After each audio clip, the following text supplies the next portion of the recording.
Welp, here we are on YouTube. YouTube always sounds funny when you say it. YouTube.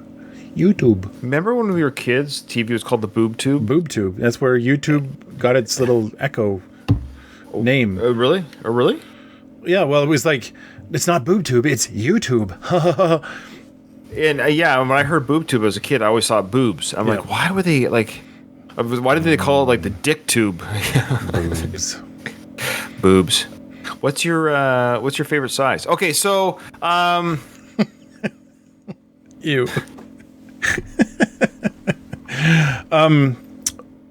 Yeah, you're supposed to take it from. I'm here we're on YouTube. Go ahead, Ryan. This is a Patreon request / PayPal request from Corporate Goth. She lets me know that her corporate gig is going well. She remains a goth in the process, and she wants us to listen to more Fleetwood Mac, because I think we've mentioned during our Harry Styles journey. Yes, we do Harry Styles on our channel. There's people watching this right now. Some 65-year-old guy is like, well, who is this Harry Styles you speak of? I'm logging off. Yeah. Why have you sold out to One Direction? Yeah. I love those comments. I know. I love them too. Okay. So thank you so much for this request. And Rhiannon. Now, I feel like once I hear the song, Nathan, I'll be like, okay, I've heard it. Yeah. But at the very least, we have not seen this live performance. In fact, our Stevie Nicks with Fleetwood, mine anyways, of live performance, I think is almost zero. Mm-hmm. Yeah, it certainly is an area we'd love to explore more, is Fleetwood Mac, because like there's only one or two other Fleetwood Mac songs that I know of that I 100% know. Other than that, I know there's a huge catalog of their stuff that's quite good. So, okay, well, I am ready for this. Okay, I know you're going to recognize it. Okay. Okay. Yes. But now I've never seen this live. Very cool. Oh, wow.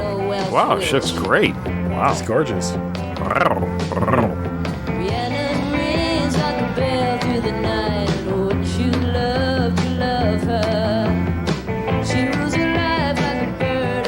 Oh, wow. Love that 70s style. Mm-hmm. Before hairspray was used way too much.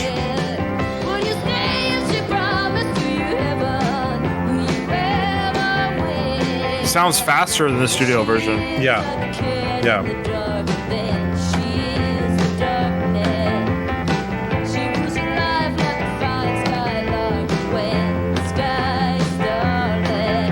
Do they do drugs? Her eyes look a little like they might be a little.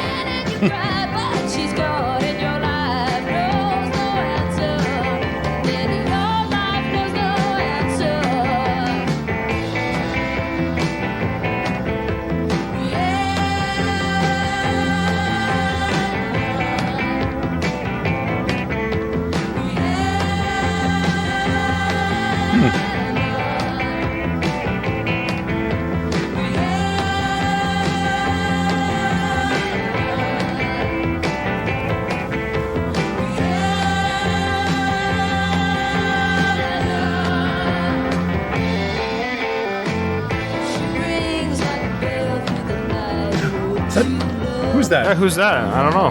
Who's that? It's like Barbara Streisand, sort of. Yeah, I can see that. No, it's not. Yeah, Barbara Streisand toured with Fleetwood Mac. She was Mac.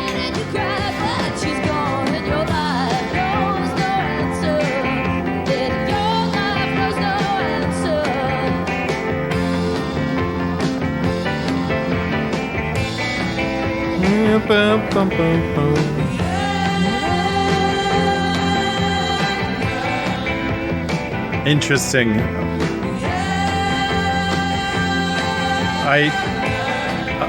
I think I like the studio better than this. Oh, really? Yeah. Yeah. Okay.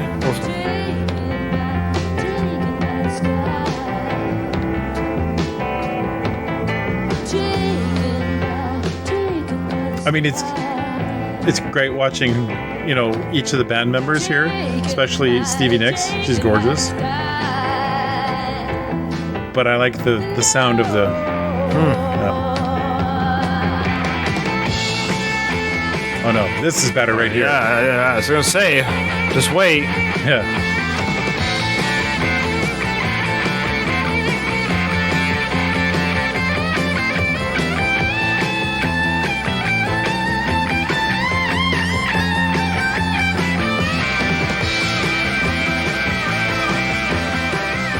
Yeah, this is way better.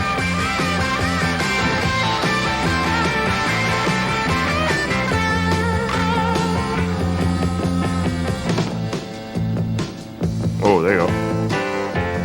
I love great bass line. Mm-hmm. Boom, boom, boom, boom, boom.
Oh, wow.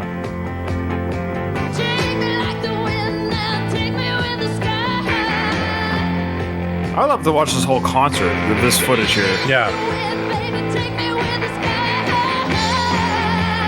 It's amazing it's this good quality. I know. Yeah.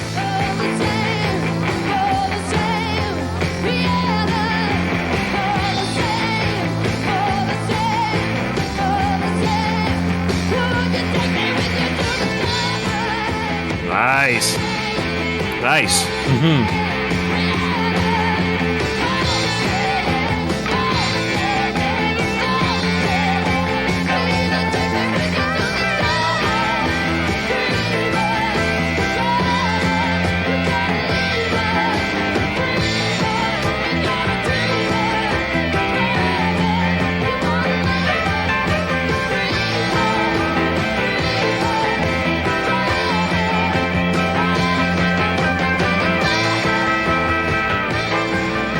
Oh, wow.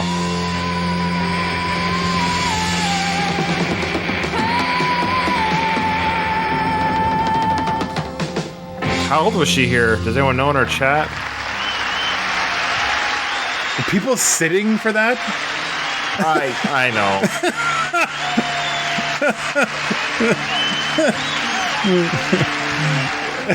Sorry. Okay, so I mean, my first, yeah, well, of course we clap for that. Okay, so I mean, I'm still sticking to what I said about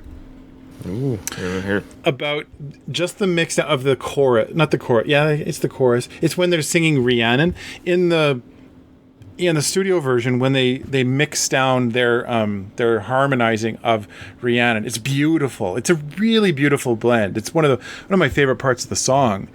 And it was like, it's almost like on stage they've got just different kinds of microphones than they would mix down in a studio. And so the mix of them harmonizing just isn't nearly as good as the studio. It sounds gorgeous in the studio one. But then when he switched over to them like that longer version of the song, at least the one that I've heard on the radio 1,000 times, I was like, whoa, this is way better than the radio version. So I was conflicted.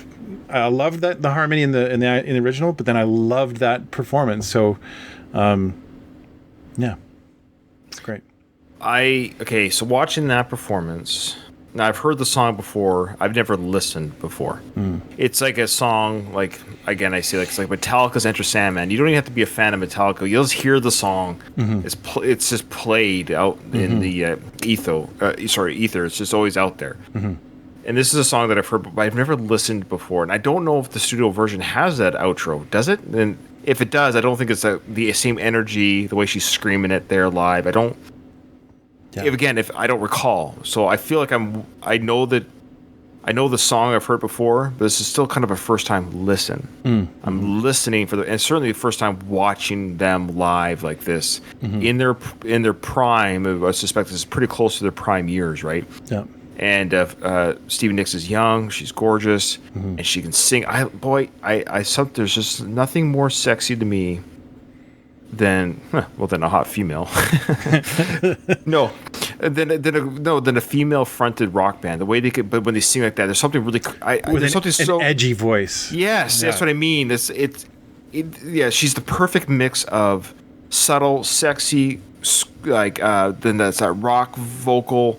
I don't know how to describe it. It's just everything combined. They just make her movements on stage. And you're just like I feel like I'm being entranced by her. Like, yes, yes. It's just so hard. There's just a lot to take in a good way. And I'm watching this too, and I'm thinking, why? Well, I have my theories. I think I know why I never got into Fleetwood Mac, because I've always said I love the sounds of the 70s. You and I were like hair metal, rock metal, all these bands growing up in the 80s and 90s. And I think being a teenage boy, listening to a female-fronted artist, it wasn't cool. I don't know. It wasn't cool, and it's misogyny. But this is 15-year-old Ryan. I was 15 in 1990, so this perspective there, right? So, like, I never saw, and especially in 1990, I'm not gonna listen to a band from the 70s, especially Fleetwood Mac, but now that I'm older and a little bit wiser and less judgmental about things in general, I listen to this. I'm like, oh man, what else do we have here? Because I only know their hits, right? Yeah. I only know the couple of their hits. Anyways, I'm saying a lot here. I guess what I'm saying is, I looked at the album. This is from their 10th studio album, by the way, 1975. Oh my goodness! I would love to do an album review of one of their stuff. I think there must be some incredible gems and what have you there. So I'm absolutely with you on all of the same reasons. I would say Fleetwood Mac would be a wonderful journey. I hope that it doesn't get blocked on YouTube. I hope it's not one of those bands. Like we run into a couple of bands like that where we're like, oh, everything from this band gets blocked. I hope Fleetwood Mac isn't one of those. I wanted to say, interesting story. So I didn't graduate in the same school as Ryan. I actually left the city that Ryan's from in my graduating year, and I went to a different school. And I was a little bitter about that. And I remember when the high school class was choosing a song for our like whatever graduating song, and they chose "Go Your Own Way" by Fleetwood Mac, and I was like, I don't like this song at all. And I was like they had a bunch of other rock songs that I was like, why didn't they choose that one? That one's way better. And I was one of those kind of guys that was like, oh, Fleetwood Mac's garbage. I would never listen to Fleetwood Mac.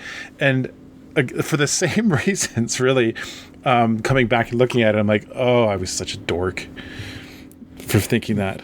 Yeah. You know what our song was, and I still hate it. It's the worst song. One of the worst songs ever. Oh. John Lennon, Imagine. We sang that. You think it's a bad song? It's a bad song. I guess it's overused. Yeah, I guess. I don't know. Imagine. Oh. Okay, just stop. Yeah, it is stop. A cliche, but yeah. Yeah. No wonder he got shot. Okay, so oh boy.